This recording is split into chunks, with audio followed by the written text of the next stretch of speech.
The article that I reviewed and read was titled Culturally and Linguistically Diverse Older Adults Relocating to Residential Aged Care.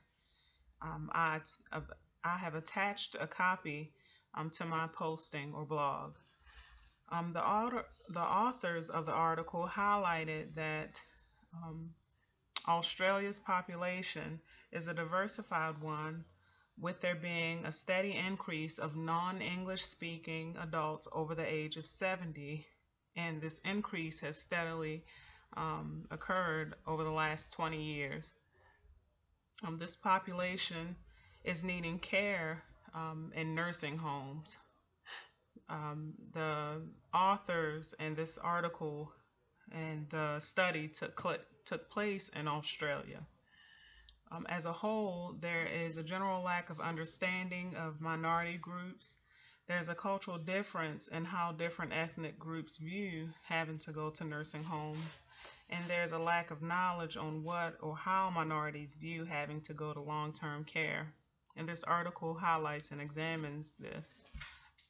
Some of these non-English speaking cultures in Australia are Italian, Greek, Cantonese, and Maltese. But there's several others. These are just the majority populations. Along with language needs, there are cultural needs. The article mentions how while it is common cultural practice of Europeans, Asians, and Arabs, and also Africans to care for older family members, things like changes in the family unit and geographical disbursement of the family have caused the trends of older adult spouses to have to care for the spouse themselves. And this is one of the things that some of the healthcare providers are noticing.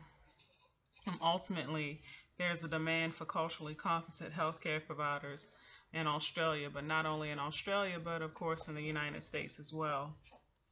Not having providers that are competent can cause confusion for the nurse and the patient, but it can also be an aggravation, to say the least, for the older adult. The article also mentioned that there isn't much research that's being done and not much literature that has been printed that reviews or highlights the impact of cultural diversity on older adults and their response to declining health and decisions about relocating to long-term care in relation to the quality and the outcome of care.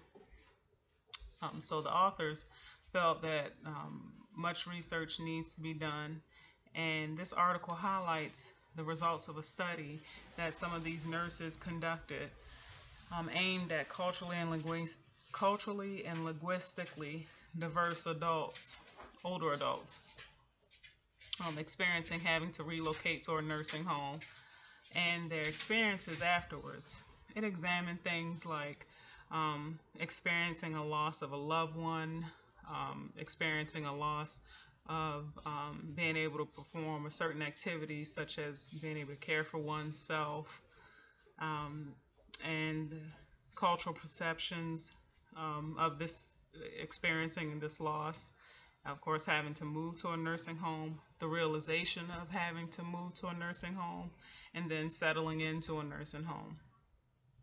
The study really opened up the door to discussing the importance of cultural competence in dealing with older adults having to go to a nursing home.